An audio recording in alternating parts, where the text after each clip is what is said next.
Cuando uno se refiere a la Biblia diciendo que es un libro, es una injusticia. Esto no es un libro. Esto es mucho mejor que un libro. La Biblia es una colección de manuscritos antiguos, escritos a lo largo de un periodo de 1500 años por más de 40 autores, y sin embargo relata una sola historia. Por eso es técnicamente incorrecto decir la Biblia dice. Entonces hemos creado un argumento con una lógica muy débil, que es difícil de defender. ¿Y por qué hacen esto? Porque lo dice la Biblia. No, esta es una colección de manuscritos divinamente inspirados. Entonces uno tiene que aprender a citar a los autores y no a la Biblia. Cuando decimos la Biblia dice, en realidad nos estamos refiriendo a sus autores, porque citar a los autores tiene mayor peso y refuerza la realidad de que la Biblia es una colección de escritos procedentes de muchos autores.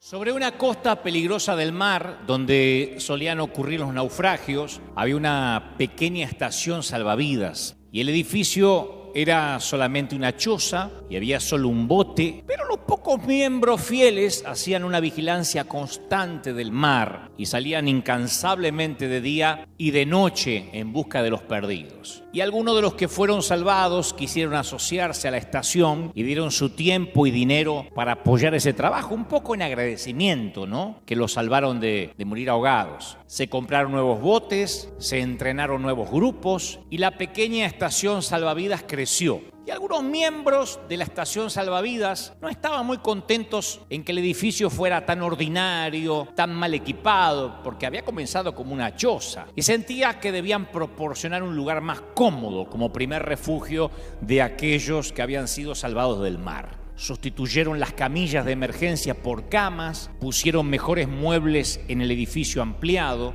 Y con las mejoras, la estación salvavidas se había vuelto un lugar popular de reunión para todos los miembros porque lo usaban como una especie de club. Entonces cada vez menos miembros estaban interesados en ir al mar en misiones salvavidas, así que contrataron equipos con botes salvavidas para hacer ese trabajo. Les llamaban a esos equipos el grupo que sale a salvar los sábados. Y en ese tiempo, un gran barco naufragó cerca de la costa y los equipos contratados trajeron cada vez más personas con frío, mojadas, medio ahogadas, obviamente estaban sucias y enfermas, y el nuevo y hermoso club estaba en caos. Entonces el liderazgo preparó inmediatamente un sector de duchas construido fuera del club, donde se le exigía a las víctimas de los naufragios que tenían que higienizarse antes de entrar. Y la mayoría de los miembros abandonaron las actividades salvavidas del club porque eran desagradables, sucias, resultaban un obstáculo para la vida social normal del club. Y aunque en el medio del salón seguían teniendo un hermoso y un enorme bote salvavidas exhibido como en un museo, como símbolo de lo que ellos creían y por lo cual habían comenzado. Aunque eso estaba allí, no querían relacionarse con la tarea de salvar vidas. Y algunos otros miembros insistían que el socorrismo era el objetivo primordial y por eso se llamaban estación salvavidas. Pero el liderazgo les dijo que si querían salvar las vidas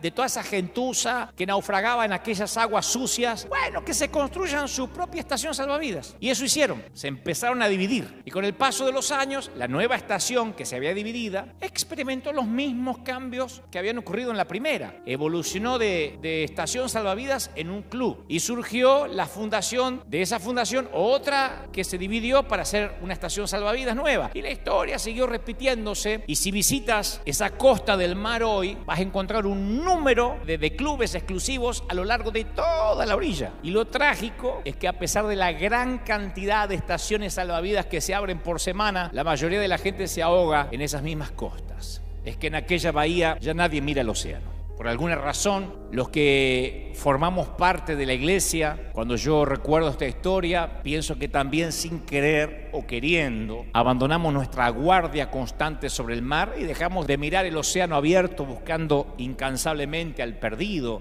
o al que se está por ahogar. Y en algún momento, no sé cuándo, pero olvidamos que todo lo que hacemos siempre todo lo que hacemos debe estar ligado, relacionado con un alma, con la gente rota. Tampoco creo que la idea de la iglesia deba ser un refugio del miedo en contra de la cultura, que también Dios nos habló de eso. En algunas partes de los Estados Unidos, en Oklahoma, en Kansas, se construyen lugares subterráneos para los tornados. A lo mejor lo has visto en películas. Es un sitio para esconderse cuando las cosas se pongan feas. Pero la iglesia no es un búnker para esconderse. La iglesia siempre fue el escuadrón de búsqueda, no la resistencia, no el búnker subterráneo de protección. En la conferencia que yo hacía en la gira Auténtico hasta el año pasado, yo solía comenzar diciendo que todas las innovaciones tienen su fecha de expiración, que en algún momento lo nuevo deja de ser nuevo y al final las ideas nuevas se nos empiezan a parecer a las noticias de ayer. El pan no es lo único que se vuelve rancio con el tiempo. Yo pienso que todos los enfoques nuevos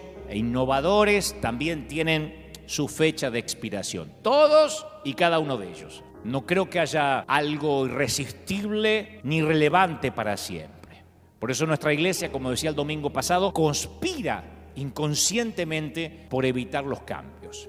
¿Por qué? Siempre tratamos de defender la forma en que se hacen las cosas en la iglesia. Y eso está tan profundamente arraigado que a cada paso que uno quiere pensar en la gente que se ahoga, en la gente rota, uno encuentra resistencia. Resistencias internas, ¿no?, al cambio, porque el edificio de nuestras iglesias fue diseñado alrededor de la forma en que se hacen las cosas. Las dependencias fueron diseñadas alrededor de cómo se hacen las cosas. El presupuesto de una iglesia está organizado alrededor de la forma en que se hacen las cosas. Los líderes y los voluntarios son entrenados para llevar a la práctica la forma en que se hacen las cosas. Y cuando el Señor nos habla cara a cara y nos quiere hacer cambiar el funcionamiento de un club para que vuelva a ser un escuadrón de búsqueda de ahogados, es difícil. Volver a darle prioridad a la gente que naufragó y que llega muerta de frío y envuelta en algas marinas es costoso, es demasiado perturbador, es demasiado riesgoso. Ahora, convengamos que este no es un mensaje exclusivo para líderes, es un mensaje para todo el mundo. Si eres miembro de una iglesia o algún día piensas hacerte miembro de una iglesia y quieres ver un cambio, quieres soñar con esa iglesia que va por los perdidos, yo creo que necesitamos que Dios comience por nosotros. Tienes que pedirle a Dios que Dios ponga una carga por algo que valga el riesgo de poner en peligro tu vida,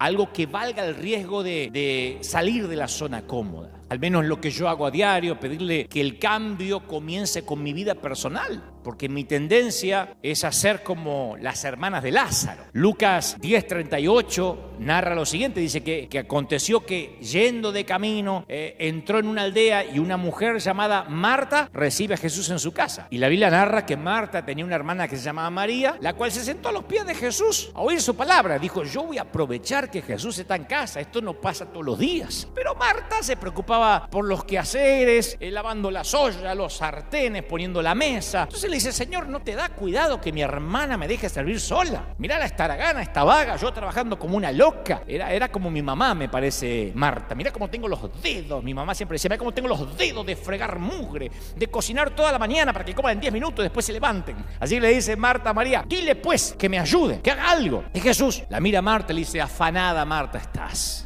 turbada con muchas cosas. Una cosa te es necesaria. Y María escogió la mejor parte, la buena parte, la cual no se la vamos a quitar porque supo elegir. Y cuando yo recuerdo esta historia, digo, aparentemente Marta estaba tratando de encontrar su identidad haciendo para el Señor en lugar de simplemente estando con el Señor como su hermana María. Marta estaba absolutamente metida en servir a Jesús en vez de estar con Él. Y Jesús la amonestó sin rodeos, diciéndole que lo que él valoraba no era su servicio necesariamente, sino su corazón. Y yo confieso, como la mayoría creo que me está mirando, en mi caso yo tengo la tendencia de hacer lo mismo que Marta. No me voy a hacer acá el que me parezco más a María, yo me parezco más a Marta. Yo recuerden que soy un legalista en recuperación y siempre yo me estoy dejando engañar por la mentira que Dios se complace más conmigo cuando estoy haciendo algo por Él en lugar de simplemente cuando estoy tratando de estar con Él. Y cuando pienso de esa manera, corro el peligro de convertir mi servicio a Dios en un ídolo.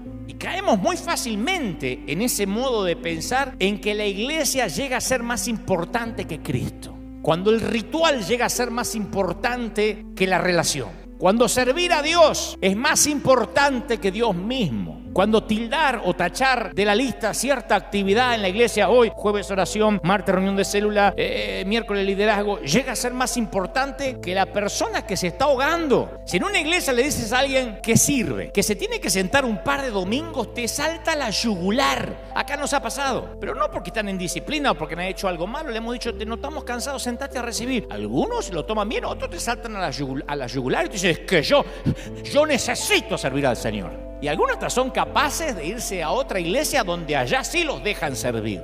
De hecho, hay muchos que se congregan en clubes, donde hace años que no rescatan a nadie en un naufragio. Y son iglesias que a lo mejor ni presencia de Dios hay, pero ahí sirven. Entonces mi pregunta es, si no salvan vidas, ¿para qué y para quiénes están sirviendo?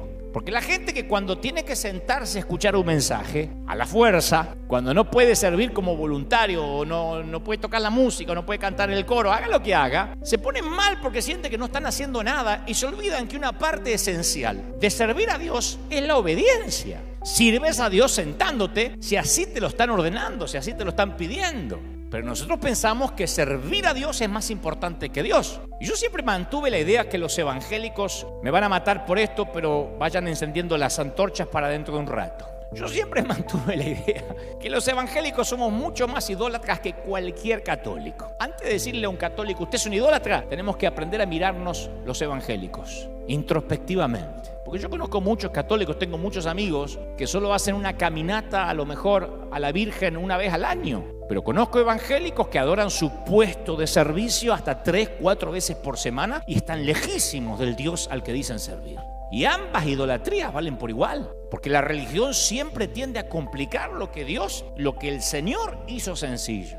Siempre la religión está intentando elevar una acción o una experiencia al estatus de ídolo para que se lo agreguemos a Jesús. Por eso me encanta aquella frase que una vez escuché que decía: el evangelio nació como una comunidad en Jerusalén, como un movimiento. ¿Se acuerdan el domingo pasado? Eclesía, como un movimiento. Pero cuando llegó a Grecia se transformó en filosofía. En Grecia ya era una filosofía, ya le pusieron mucho raciocinio a la cosa. Y cuando llegó a Roma se transformó en una institución, en las basílicas, en las catedrales. Cuando llegó a Europa se hizo una cultura. Y cuando llegó a América se transformó en un negocio. Y yo adhiero a esa frase porque hay mucha verdad de manera autocrítica. Entonces, esta tarde, o cuando estés viendo esto en cualquier parte del mundo según los diferentes usos horarios, yo no sé si podría sugerirte que eches un vistazo a lo que ocupa el trono de tu corazón. Y si me permito pedirte que eches un vistazo a lo que ocupa el trono de tu corazón, es porque yo también lo hago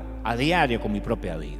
Una de las verdades fundamentales de la naturaleza humana y uno de los más grandes peligros de la idolatría es que aquello que adoramos le da forma a lo que somos. El Salmo 115 nos advierte con claridad este peligro cuando describe a las naciones idólatras. Dice: los ídolos de ellos son plata y oro, obra de manos de hombres, tienen boca mas no hablan. Conocen, ¿no? El pasaje. Tienen ojos mas no ven, orejas tienen mas no oyen, narices mas no huelen, manos tienen pero no palpan, pies pero no andan, no hablan con su garganta, semejantes a ellos son los que hacen y cualquiera que confía en ellos. Y su punto aplica a cualquiera de nosotros hoy. Lo que adoramos determina en qué nos estamos convirtiendo. Si fijamos nuestros deseos en algo que no es el verdadero Dios, nos convertimos en eso. La adoración enfocada en lo equivocado nos corrompe, nos desvaloriza. Porque acá no se trata de si somos adoradores o no, todos somos adoradores. El tema es a quién o a qué adoramos. Pero el ser humano nació para adorar, o el dinero, o el sexo, o la lujuria, o a Dios, o a Satanás, pero somos adoradores. Y si adoras el servir a Dios, calificas como idólatra, porque tampoco son las formas o el método, sino quienes somos en Él. Hechos 19:13, hay un episodio que a mí me fascina porque cuenta que los exorcistas ambulantes judíos intentaron, es un episodio que no se cuenta mucho, pero ahí está, intentaron invocar el nombre del Señor Jesús sobre los endemoniados, sobre los que tenían espíritus malos. Entonces decían los tipos: os conjuro por Jesús, ese que predica Pablo. Y dice la Escritura que respondiendo el espíritu malo dijo: a Jesús conocemos y sabemos también quién es Pablo, pero ¿ustedes quiénes son? Y el hombre en quien estaba el espíritu malo se lanzó de un salto sobre ellos, los dominó, pudo más que ellos, de tal manera que huyeron de aquella casa desnudos y cubiertos de heridas. Cuando yo veo este episodio digo, bueno, a ver, el procedimiento era correcto, el nombre involucrado era correcto, os conjuro por Jesús, el que predica Pablo. La doctrina era correcta, ¿por qué no funcionó? Porque pensaban que el secreto era repetir una fórmula en lugar de la relación con Jesús. O sea que el servicio a Dios no puede nunca reemplazar la relación con Dios. ¿Me explico? Ahora, convengamos que Jesús, volviendo al tema esto de lo que idolatramos, convengamos que Jesús nunca dijo que no podíamos tener preferencias religiosas. Yo aclaro esto siempre para no dar nada por sentado. Porque no hay nada malo en preferir la música tradicional o la música contemporánea en la iglesia. Hay gente que dice, a mí me gustan los signos del himnario, de Sión, de gloria, de triunfo, qué sé yo. Está bien, yo no voy a decir esos viejos, porque hay gente que le encanta. A otros les gustan las bandas de rock en la iglesia. Y no hay nada malo en querer ir a una iglesia que parece una disco, con pantallas, con juego de luces más o menos moderna, o querer asistir a un edificio que tiene campanario y los bancos como se estilaban antes en las iglesias del siglo pasado. No está nada malo que alguien prefiera predicadores con jeans rotos, tatuajes, botitas de moda, antes que los clásicos, o al revés. No hay nada malo con querer participar de la Santa Cena los primeros domingos del mes. Jesús simplemente dijo, no permitas que esas preferencias y esas tradiciones se conviertan en leyes que otras personas estén obligadas a obedecer si quieren seguirlo a Él. ¿Me explico? No tomes lo que es bueno o lo que te gusta y lo conviertas en fundamental. Porque si no hay relación con Cristo, por más que repitas la fórmula o por más que te ates a un modelo, como hablamos el domingo pasado, no sirve. Otra manera de decir esto es, cuídate de no adorar algo bueno como algo divino, porque eso es un objeto de idolatría que se va a convertir en algo destructivo. ¿Por qué? Simplemente porque ni la tradición ni la preferencia religiosa puede darle vida eterna a un pecador. Ninguna ley ni regla jamás va a provocar una explosión de amor y de gozo en el corazón humano. Lo que la ley no podía hacer, Dios lo hizo a través de Jesús. Porque la religión tiene la tendencia de quitar el enfoque en lo que Cristo hizo y centrarlo en nuestros esfuerzos, a lo Marta en vez de María. Centrarlo en la fórmula que aprendimos. Y esa es la mayor diferencia entre la religión creada por el hombre, que lleva a la idolatría, y el evangelio dado por Dios, que dirige a la verdadera transformación. No es Jesús más servirlo a Él, o Jesús, como dije el domingo pasado, más cuidar la doctrina, o Jesús más algo, lo que nos da un propósito.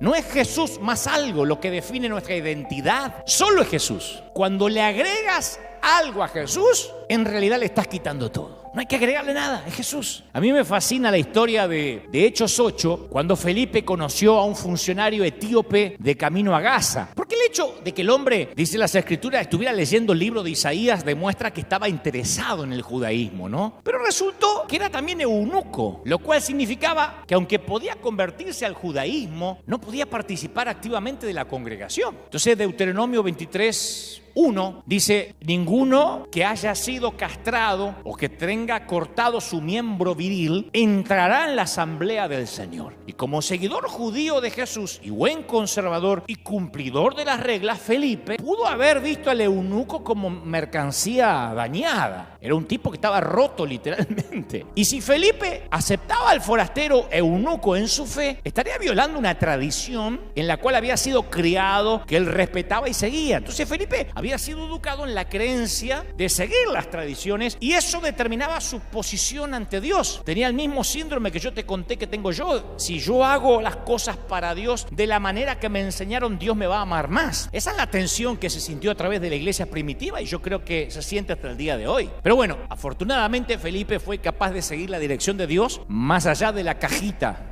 de su religión, más allá de su cajón religioso. Dice la Biblia que Felipe abrió su boca, comenzó a hablar de la Escritura, le anunció el Evangelio de Jesús y llegaron a un lugar donde había agua y el eunuco dijo, mira, hay agua, ¿qué impide? Esa famosa pregunta, ¿qué impide que yo sea bautizado? Y Felipe dijo, nada, si crees con todo tu corazón, puedes. Así que le dijo el eunuco, mira, yo creo que Jesucristo es el Hijo de Dios. Así que Felipe mandó a detener el carruaje, descendieron al agua, Felipe y el eunuco, y lo bautizó. Ay, sin mediar cursos, sin mediar ningún seminario, ¿qué impide que yo sea bautizado? Nada. Entonces Felipe aprovechó la oportunidad para presentarle a Jesús al eunuco etíope y luego bautizándolo, dándolo la bienvenida a un nuevo náufrago. En un momento Felipe dice, no somos un club para colgar un bote como símbolo del día, de los días que andábamos rescatando gente. Tenemos que rescatar gente. Y Felipe priorizó el alma del eunuco por encima de su vaca sagrada.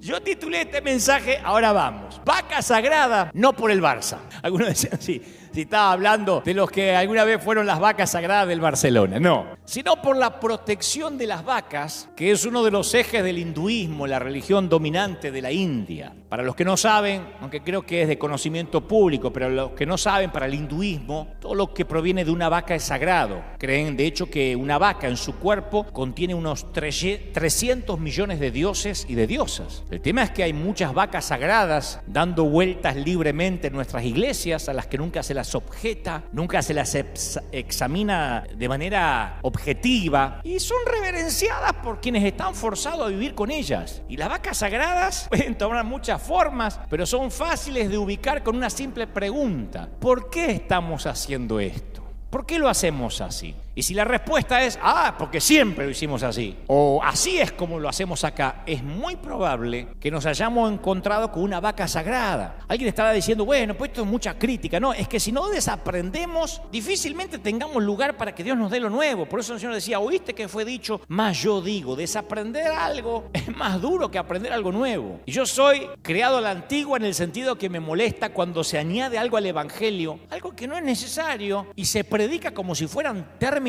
bíblicos. Como decía un pastor alemán que yo estuve, no está en la Biblia, pero debería estar. Él un día dijo que en el cielo solo se iba a tocar violín y acordeón, que eran los instrumentos que él tocaba. Y le preguntamos, pastor, ¿dónde está en la Biblia? Y dice, no está, pero debería estar. Punto. Entonces, como el hombre es una criatura con costumbre y se aferra a las tradiciones, tendemos a idolatrar algo que a veces no está ni siquiera en las Escrituras. Hay un incidente en la Biblia que a mí siempre me llamó la atención, que ustedes lo pueden buscar en casa en Números capítulo 24, capítulo 21, versículo 4, capítulo 21, donde a causa de la murmuración de Israel que vagaba por el desierto, Dios envía serpientes, permite serpientes al campamento. Está lleno de enseñanzas esta historia, pero me voy a puntualizar a lo que vamos, para no irme del tema. Y dice las Escrituras que habló el pueblo contra Dios y contra Moisés. ¿Por qué nos hiciste subir de Egipto para que muramos en este desierto? Acá no hay agua, nuestro alma está fastidiosa, tenemos este pan tan liviano, maná todos los días, estamos hartos de maná. Entonces, como estaba murmurando, Jehová envió entre el pueblo serpientes que mordían al pueblo y murió mucha gente de Israel. Entonces el pueblo vino a decirle a Moisés, pecamos por haber sido abribocas, por haber hablado contra Jehová, por haber hablado contra ti. Por favor, ruega a Jehová que nos quite las serpientes. Y Moisés oró, porque Moisés era un apagador de incendios. Entonces Jehová le dijo a Moisés, hazte una serpiente de bronce refulgente, ponela sobre un asta y cualquiera que haya sido mordido, que mire para arriba y va a vivir. Y Moisés es una serpiente de bronce, la cual la puso sobre un asta como Dios le mandó, y cuando alguna serpiente mordía a alguno, miraba la serpiente de bronce y sobrevivía. Tiene muchas explicaciones, muchas enseñanzas, pero no me quiero ir del tema que nos compete. El gran tema, que luego de este incidente, el pueblo de Israel idolatró esta serpiente de bronce durante 700 años. Hicieron de un símbolo que era para un momento un ídolo y pasó a tomar el lugar de Dios. Hasta que apareció un rey llamado Ezequías que sintió de parte de Dios de hacer pedazos la serpiente de Moisés. Porque entendió que no había nada por encima de Dios y no había nada por encima de Jehová y que la gente ponía las bendiciones por encima del que bendecía. Entonces en Segunda de Reyes 18:4 dice que este rey quitó los lugares altos, quebró las imágenes, cortó los símbolos de una talacera e hizo pedazo la serpiente de bronce que había hecho Moisés, porque hasta le quemaban incienso los tipos. Los hijos de Israel venían y le prendían velas y la llamó Neustán. Y de alguna manera todos tenemos nuestro Neustán. Imagínate si hoy descubrieran restos de la verdadera cruz. Imagínate si arqueólogos descubrieran restos de la cruz del Calvario. Adoran el Santo Sudario, que todos coinciden de que realmente fue algo que descubrieron mucho más acá de Jesús, que data la tela de que no eran de los tiempos de Jesús. Hasta muchos aseguran de que es apócrifo y aún así hay gente que se muere por ver el Santo Sudario. Imagínate si encontrar algún clavo del madero o la corona de espinas o el Santo Grial, que se han hecho hasta películas del Santo Grial, la copa donde bebió Jesús. Imagínate si encontraran el mismísimo Arca del Pacto, la gente la adoraría. Yo fui a Israel y veía gente arrodillada llorando sobre un mármol que afirman que acostaron el cadáver de Jesús. No hay registro ni histórico ni sagrado de eso. Y la gente lloraba arriba del mármol y lo tocaba porque decían que ahí había estado Jesús. De hecho, como conté, en Israel se han construido grandes templos alrededor o por encima del Monte de los Olivos, del huerto de Getsemaní, de la casa de Pedro, las ruinas de Capernaum, porque la naturaleza del hombre es idólatra por esencia. Necesitamos ver, tocar, palpar, oler. Bienaventurados los que no vieron ni creyeron, le dijo Jesús a Tomás. Y en nuestras iglesias tenemos un montón de esas vacas que adoramos, que no nos animamos a objetar o a debatir o a preguntar, a ver, ¿para qué sirve esto? ¿Está en las escrituras? No, es que se hizo así. ¿Pero está en la Biblia? Debería estar. Solo un par de ejemplos, aunque esto no es lo medular, pero solo un par de ejemplos para ponerlo en la misma página, aunque, insisto, no sea lo medular del mensaje. ¿Cuántas veces escuchamos el término o el concepto de salvador personal? Recibe a Jesucristo como tu salvador personal. Tú no puedes hacer una invitación a nadie si eres evangelista y decir recibe a Jesucristo como salvador si no le agrega la palabra personal, como si estuviera en la Biblia. Y ese término y ese concepto no existe en la Biblia. Como que yo te diga, te presento a mi hijo personal. Este es mi amigo personal. ¿Qué es personal? Pero esto no es dañino, no es que sea algo malo necesariamente, pero es el clásico ejemplo cuando se añade al evangelio algo que no es necesario. Esto demuestra una disposición mental de inventar términos y de permitir que esos términos se prediquen como si fueran términos bíblicos. Salvador personal, ¿por qué tenemos que añadir cosas innecesarias y sin sentido al evangelio? Eso es un ejemplo de cómo un término no bíblico es elevado a algo reverencial por la iglesia, como diciendo, insisto, aunque no está en la Biblia, debería decir ahí salvador personal. Se le olvidó decirlo a Dios, por eso se lo agregamos. Se nota que Dios se olvidó de ponerlo en la Biblia. Otra vaca sagrada, el llamado a pasar adelante. No digo que esté mal. ¿Qué es una vaca sagrada? Cuando se adora algo, cuando se reverencia algo, que no está mal, no digo que esté mal, que es una herejía, pero tampoco está en la Biblia. Imagínate a Jesús al finalizar el sermón del monte diciendo, mientras Judas toca cuán grande es él en el órgano, si tú realmente quieres ser mi discípulo esta noche, entonces quiero que levantes tu mano. Imagínate a Jesús, quiero que levantes tu mano para verla. Aquí, sí, allí veo una mano. ¿Otra mano? ¿Habrá alguien más? Allí subido a la higuera, ¿habrá alguien que no se anime?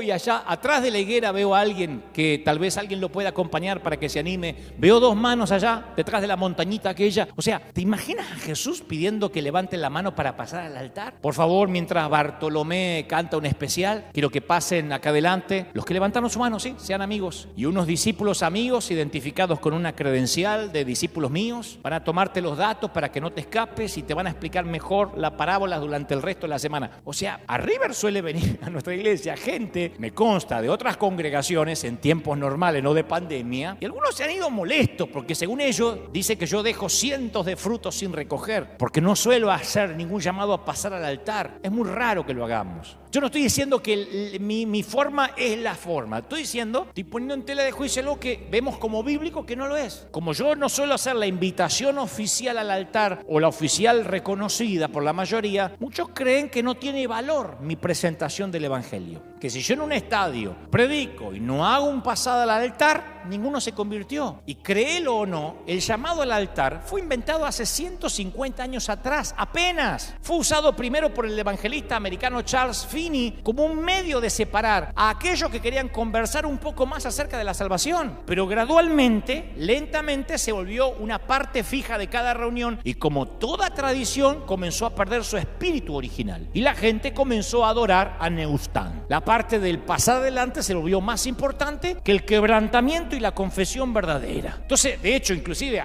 yo prediqué en muchas iglesias en todo el mundo, mientras que los nuevos pasan adelante, muchos miembros se acercan al estacionamiento, van guardando las cosas en la cartera para que no los agarre el trancón del tránsito, como si pasar al altar fueran los créditos de la película. Cuando termina, viste, que se quedan a verlo los fanáticos. Muy raro. Hay fiesta en los cielos mientras los pecadores se convierten, menos en la congregación que están todos apurados para irse.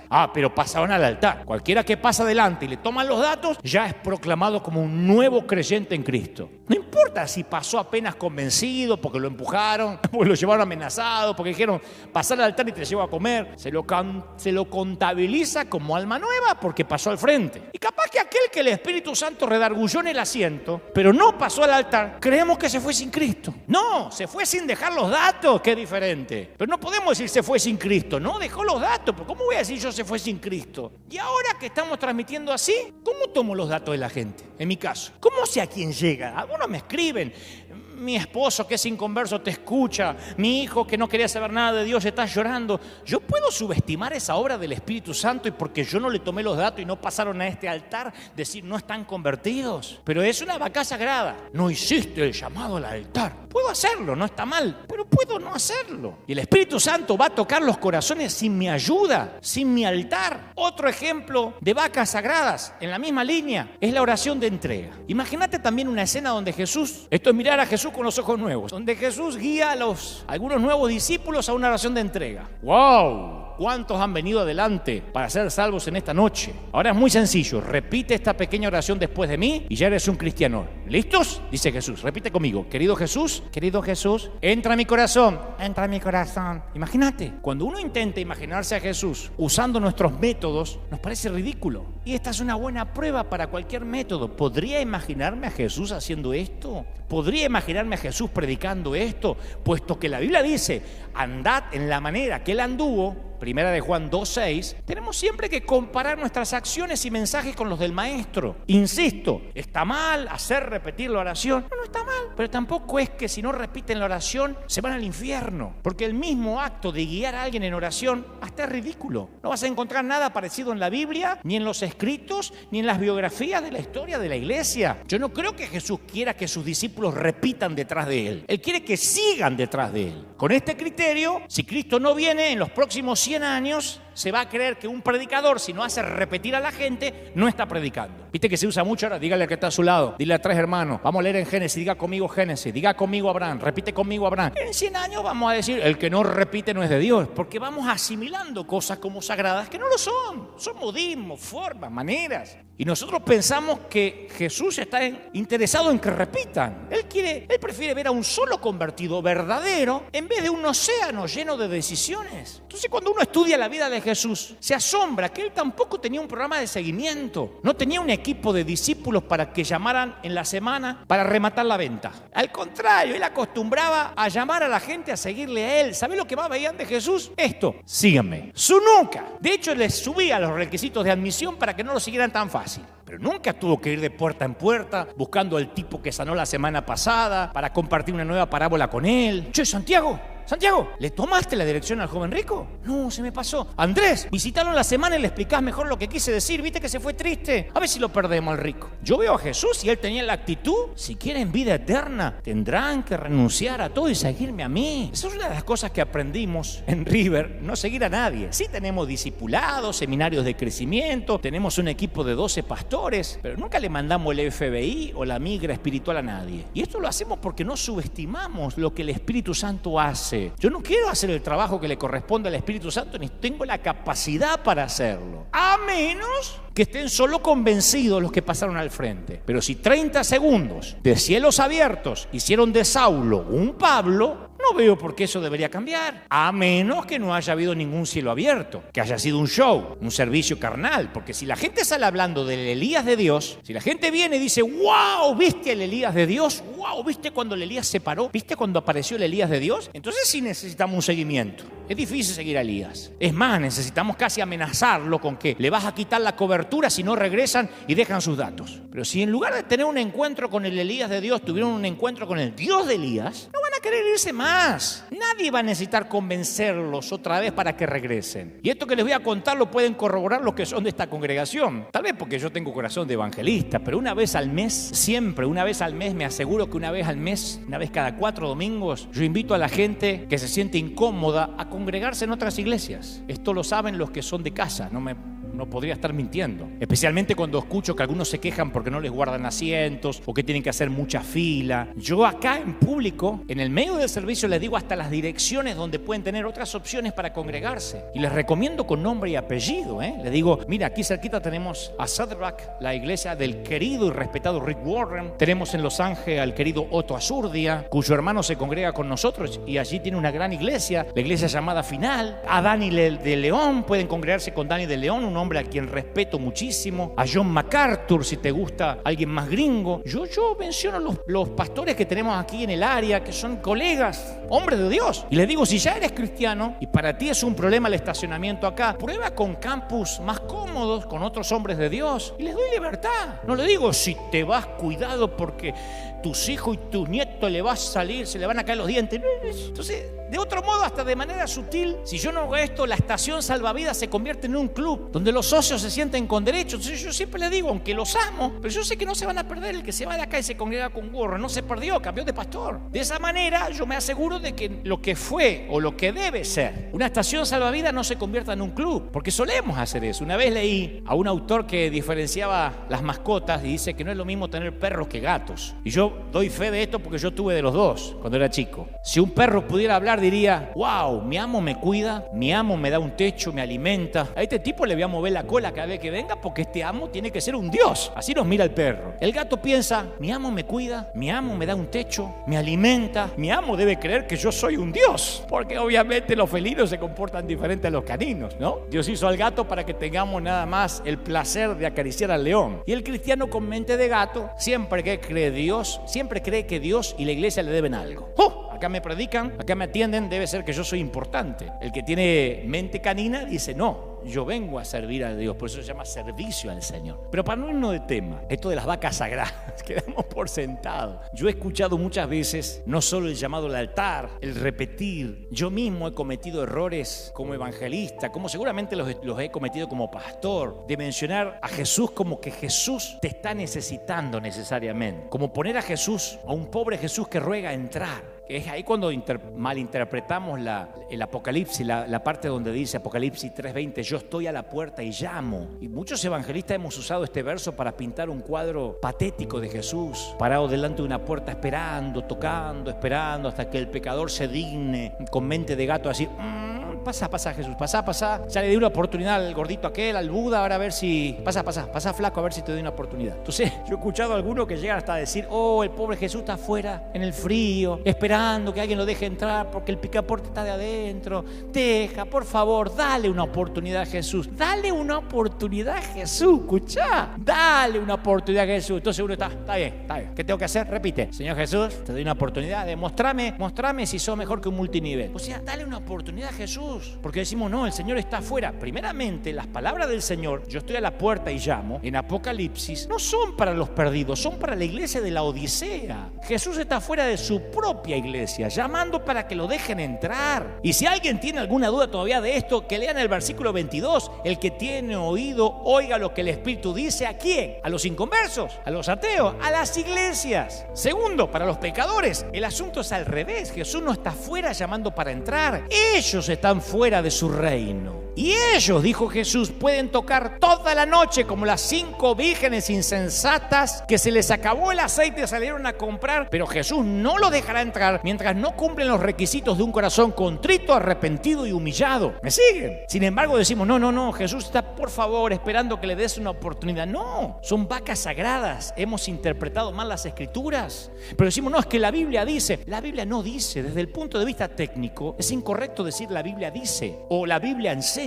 Yo cometo siempre este error de decir la Biblia dice. No, la Biblia no dice. La Biblia en sí no dice ni enseña nada. Todavía no enciendas esa antorcha como el Ku Klux Klan para quemarme a mí y a toda la familia conmigo y a toda la iglesia. Razonemos un poco. Cuando uno se refiere a la Biblia diciendo que es un libro, es una injusticia. Esto no es un libro. Esto es mucho mejor que un libro. La Biblia es una colección de manuscritos antiguos, escritos a lo largo de un periodo de 1500 años por más de 40 autores, y sin embargo relata una sola historia. Por eso es técnicamente incorrecto decir la Biblia dice, porque Dios no escribió la Biblia de la manera en que los autores escriben los libros. Los textos que componen la Biblia fueron escritos por más de 40 personas diferentes durante un periodo de 1500 años y todos relatan la misma historia. Eso es lo asombroso. Y nosotros a veces por tener una vaca sagrada decimos, miren, esto es lo que dice la Biblia. Lo dice la Biblia, no lo discutan y obedézcanla. Y al inconverso le cuesta entender eso. Entonces hemos creado un argumento con una lógica muy débil que es difícil de defender. ¿Y por qué hacen esto? Porque lo dice la Biblia. No, esta es una colección de manuscritos divinamente inspirados inspirados. Entonces uno tiene que aprender a citar a los autores y no a la Biblia. Cuando decimos la Biblia dice, en realidad nos estamos refiriendo a sus autores, porque citar a los autores tiene mayor peso y refuerza la realidad de que la Biblia es una colección de escritos procedentes de muchos autores. Por ejemplo, ¿cuál es nuestro argumento para probar la resurrección de Jesús desde la perspectiva de un escéptico? Bueno, podemos decir, la Biblia dice que Jesús resucitó, recíbalo por fe. Dice que resucitó después de estar 3 días en la tumba, lo dice la Biblia. Y la gente dice, lo dice un libro. Harry Potter debe decir otra cosa y el Cervantes debe decir otra cosa. Pero si uno dice, Mateo, que era un cobrador de impuestos que existió, se convirtió en uno de los seguidores de Jesús y él escribió que Jesús resucitó de entre los muertos y afirmó haberlo visto.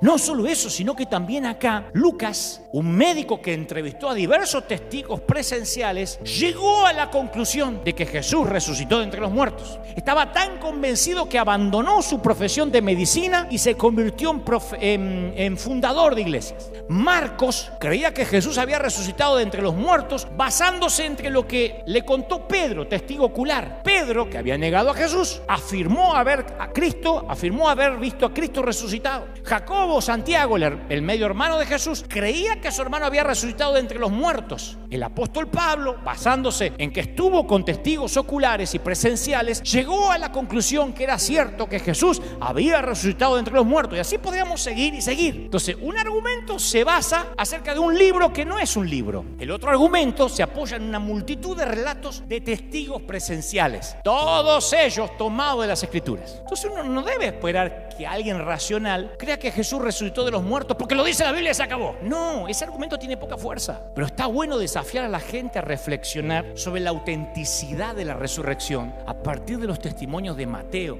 de Pedro, de Juan, de Jacobo, de Lucas, del apóstol Pablo y una docena de personas menos conocidas que son mencionadas a lo largo del Nuevo Testamento. Entonces nuestra cultura necesita comprender que el fundamento de la fe cristiana no es un libro infalible, porque si adoramos la Biblia también es una vaca sagrada, es bibliolatría. El fundamento de nuestra fe es un suceso único de la historia, no un libro. El fundamento de la fe es un suceso único del cual dieron testimonios personas que vivieron y escribieron durante los días que tuvo lugar ese suceso, la resurrección de Jesucristo. Y así te puedo quedarme toda la tarde enumerando vacas sagradas. El pasar al altar, el Cristo personal, el repetir, el decir la Biblia dice.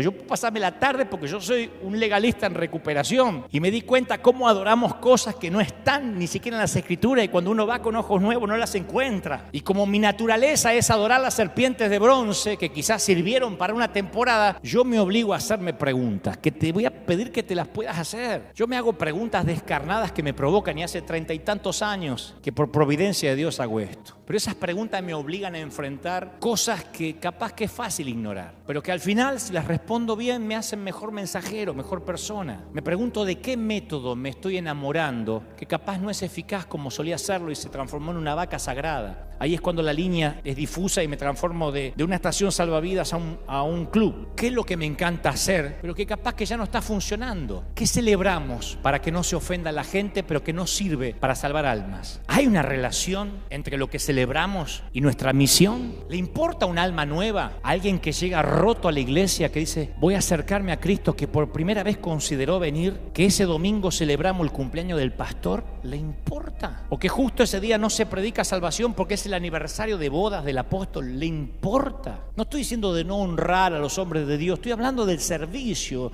mínimamente el servicio del fin de semana. ¿Le importa al que viene roto a la iglesia que dediquemos un servicio para honrar el cumpleaños del apóstola, de la pastora, de los hijos, de los nietos, del perro del pastor? Resulta que llega un alma nueva a la iglesia y entramos con un pastel. Que los cumplas, apóstol, que los cumplas, apóstol. Yo voy a la iglesia católica y ese día en vez de hablar de Cristo le festejan el cumpleaños al cura. Yo digo, estamos mal. O voy a la sinagoga y le están festejando el cumpleaños del rabino. Si desperdiciamos la única oportunidad de salvar a alguien del naufragio solo porque hoy celebramos el aburrido aniversario de la iglesia, donde cada bendito departamento o ministerio preparó un especial y llevamos 4 horas y media donde cantó la hermana Edubija y cantó la hermana Morínica y el coro y hay gente que se está muriendo y tiene una sola oportunidad de escuchar de Cristo y hoy tocó el aniversario. ¿Qué le importa al que consideró suicidarse que la maestra de la escuela dominical hoy cumple 52 años de fidelidad? Hagámoslo un lunes. ¿Qué le importa al que se está divorciando y está peleando la tenencia de sus hijos? Llegar un domingo y ver un PowerPoint de la vida del pastor porque hoy es su cumple y queremos honrarlo. De verdad. Yo sé que en mi caso soy un caso extremo, hijo de alemanes, síndrome de Asperger, pero jamás en 10 años le he dicho a la iglesia cuándo cumplo años. Lo descubren ellos y a lo mejor me traen un perfumito o algo, pero está prohibido hacerlo en público. ¿Por qué? Porque no es mi negocio. Porque soy el piloto de la aerolínea, no el dueño. Porque soy el mayordomo, no el dueño de la casa. No puedo hacer una fiesta en una casa que es prestada. No puedo celebrar mi cumpleaños.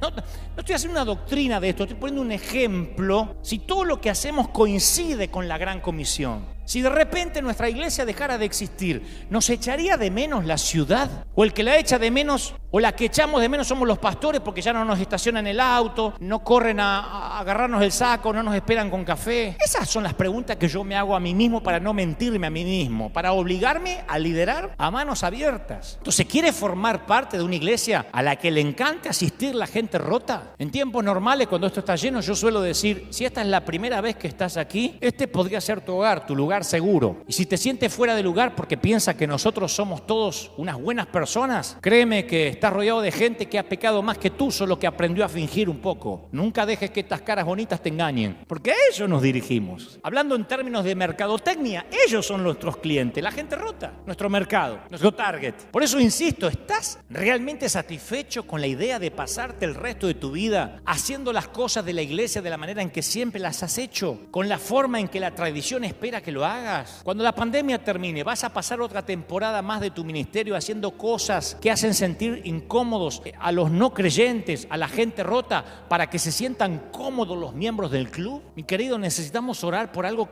que nunca antes hemos orado. Necesitamos obligarnos a orar por algo que no hemos orado. ¿Qué pide tu iglesia en sus oraciones? ¿Qué piden los ancianos? ¿Qué piden los diáconos? ¿La bendición de Dios? ¿La presencia de Dios? ¿Un derramamiento del Espíritu Santo? Porque en cuanto a presencia de Dios y derramamiento del Espíritu Santo, ambas cosas quedaron cubiertas en el día de Pentecostés. Y en cuanto a la presencia de Dios, Él les prometió que estaría con aquellos que estuvieran haciendo discípulos, no solo los que se reunían para adorar. ¿Y recuerdas lo que pedía la iglesia del siglo I en sus oraciones? Habló de la iglesia que operó bajo la amenaza de extinción durante las primeras 2 décadas. Ellos podrían haber decidido orar por protección, por seguridad. La primera reunión de oración de la iglesia de la cual sabemos algo se produjo después de que Pedro y Juan fueron liberados de la cárcel con la orden que dejaran de hablar de ese nombre o se iban a tener las consecuencias. Y ellos se reunieron con los líderes de la iglesia, le informaron lo sucedido y tuvieron una reunión de oración. ¿Y sabes lo que oraron? Según Lucas, ¿sabes lo que oraron? Le pidieron 2 cosas a Dios. No le pidieron protección, no pidieron no ir más a la cárcel, no le pidieron derramamiento del Espíritu Santo. ¿Sabes qué dijeron? Hechos 4:29. Hechos 4:29. Toma, Señor, en cuenta sus amenazas y concede a tus siervos el proclamar la palabra sin temor alguno. Pedro y Juan todavía olían a cárcel y le estaban pidiendo a Dios más valentía. La valentía había sido lo que los había llevado antes a la cárcel, pero no fue todo lo que pidieron. Por eso extiende tu mano para sanar y hacer señales y prodigios mediante el nombre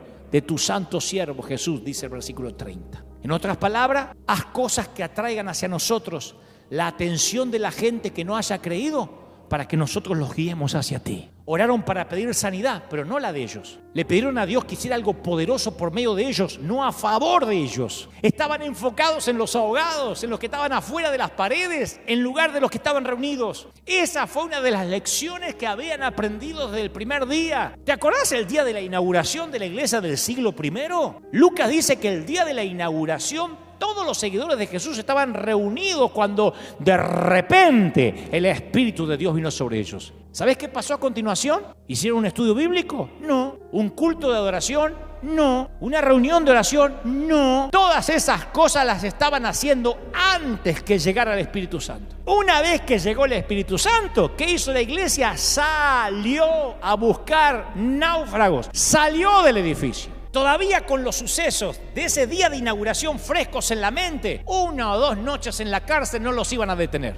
Así que oraron para pedir valentía. No iban a quedarse quietos. No iban a guardar las buenas nuevas dentro del edificio. Así que vuelvo ahora a mi pregunta original. ¿Qué pide tu iglesia cuando ora? ¿Qué estamos pidiendo? Si la iglesia no está orando para pedir valentía, yo te puedo decir por qué. Es porque no la necesita. ¿Cómo sé que no la necesita? Porque uno ora por lo que le hace falta. Señor, que consiga un estacionamiento, dame paciencia con mis hijos, que se muera mi suegra, un trabajo, dame una novia sin madre. Pero valentía, ¿a quién le hace falta valentía? Valentía para ser creyente, ¿para qué? Sin embargo, en el mismo minuto en que decidas regresar a la actividad que le fue encomendada a la iglesia desde el primer día, vas a necesitar valentía. No porque debas orar por valentía, vas a orar por valentía porque la vas a necesitar. Si decides entrar en el mercado de la gente sin iglesia, si decides seguir el consejo de Jacobo y quitar los palos a la rueda para los que quieren llegar a Dios, vas a necesitar hasta el último gramo de valentía que puedas conseguir. Vas a necesitar hacer cambios valientes. Vas a batallar con preguntas que exigen respuestas valientes. La coherencia va a salir volando por la ventana. Vas a reevaluar todo, tu vida cristiana, y vas a ver todo a través de los ojos y de los oídos de la gente rota. Vas a ver a la iglesia a través de los ojos de la gente que tienen una letra escarlata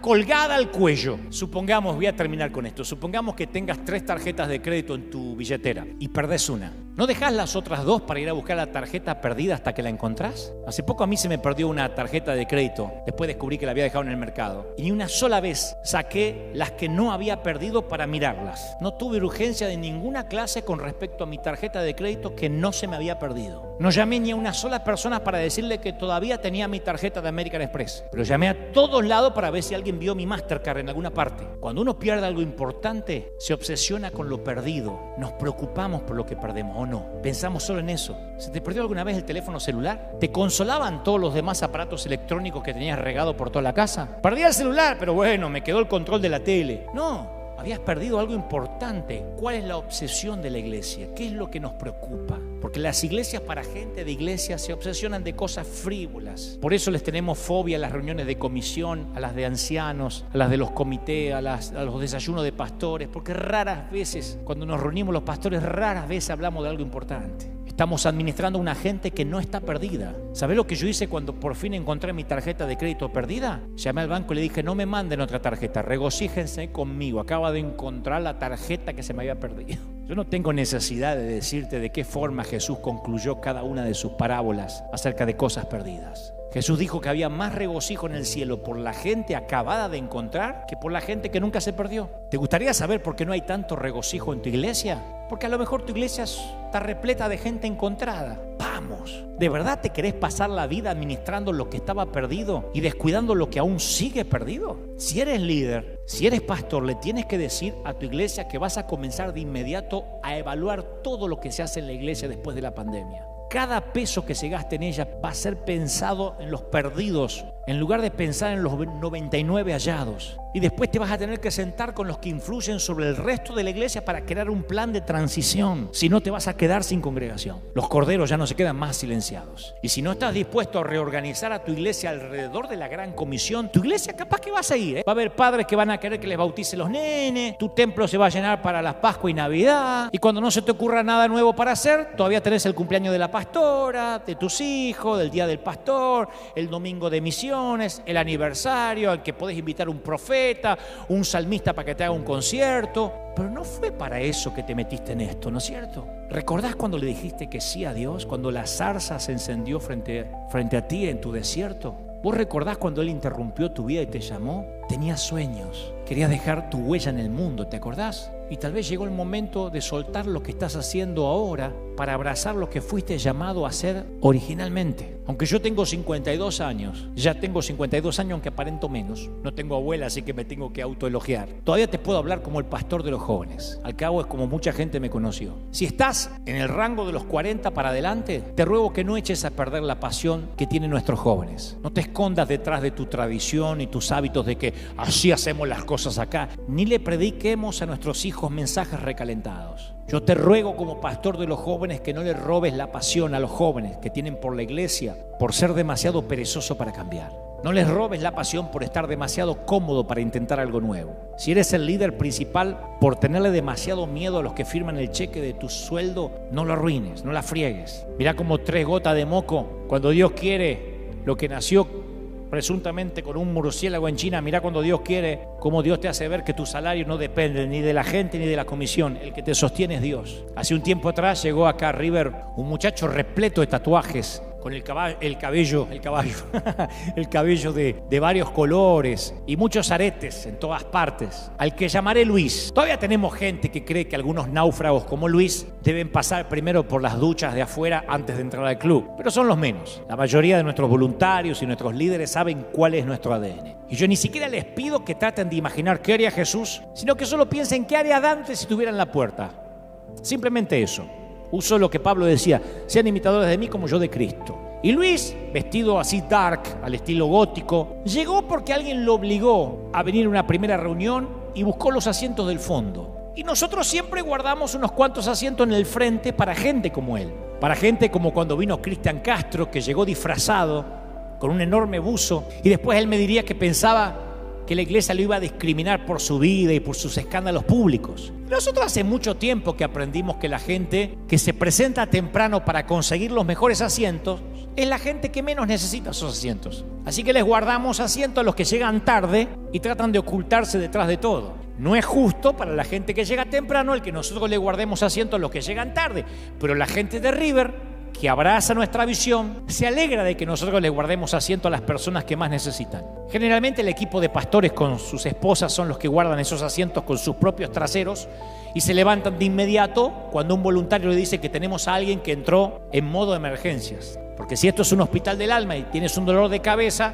tienes que abandonar la cama para quien necesita una intervención quirúrgica de emergencia. Así es como funciona River, un hospital del alma. Y Luis se sentó en los primeros asientos, aquí a mi derecha, y cuando pregunté quién nos visitaba, levantó la mano tímidamente, y me acuerdo como si fuera hoy que le dije: che, me alegro que estés acá. ¡Qué peinado, papi! Me gusta un peinado como el tuyo. ¿Cómo hago para pararme los pelos así? Y se lo dije en público. Y después le dije: ¿me darías el honor de sacarnos una selfie? Y me fui hasta donde estaba él y nos sacamos una selfie, en pleno servicio.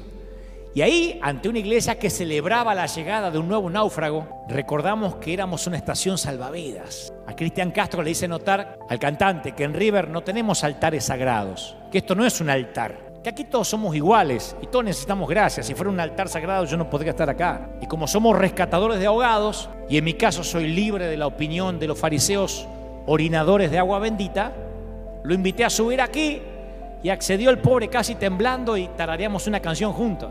Creo que tarareamos: junté lo más hermoso que he vivido contigo, los detalles, las cosas que me harán recordarte.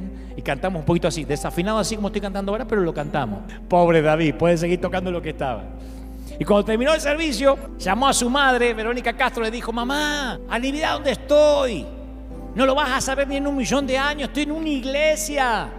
Y tú no sabes el amor que tiene esta gente, me apapacharon. Te pasó con Dante, ma. Y me pasó con la mamá, con la actriz. Me dice: ay, nadie jamás ha orado por mi pequeño, gracias por rezar por él. Al ratito me dice: Cristian, ¿tú crees que yo puedo hacer un disco cristiano? ¿O me tengo que hacer evangélico primero? No, claro que puedes. ¿De verdad te crees que todos los que adoran aquí son realmente cristianos?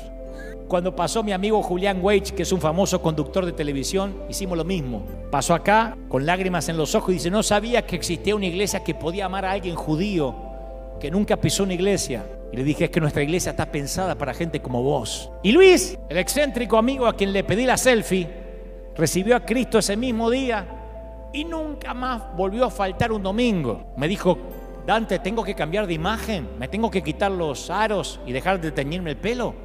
Le dije: no, acá está todo el mundo tuneado. ¿De verdad te crees que todas las hermanas rubias de aquí nacieron rubias? Yo sé que produce urticaria todo lo que cuento, pero así es River. Una iglesia para gente rota. Algunos cambian inmediatamente, otros tardan más. Pero esta es una iglesia para gente en reparación y oro para que esto pase en todo el mundo. Si tienes hijos, ellos asisten a tu iglesia. Y cada domingo les estás infundiendo un amor y un aprecio más profundos por la iglesia, o estás dándole una razón más para que no asistan cuando ya no tengan la obligación de hacerlo. Y esto es algo muy importante. Quiero que el hecho que los jóvenes estén marchando de las iglesias sin siquiera volver a mirar atrás te moleste, y mucho, porque a mí me molesta. Así que hazte un favor, alístate de vuelta en el escuadrón de búsqueda. Abandona el club, sal fuera del club, mira hacia el océano, consíguete un bote, rescata a los náufragos, y ya que estás ahí, digo, en el mar, hazte otro gran favor y házmelo a mí también. Asegúrate de ahogar unas cuantas vacas. Quiero orar por ti. Quiero orar para que corras a este Cristo que ama a la gente rota. Te ama el Señor. Si no, no te hablaría así. Te ama el Señor, de verdad.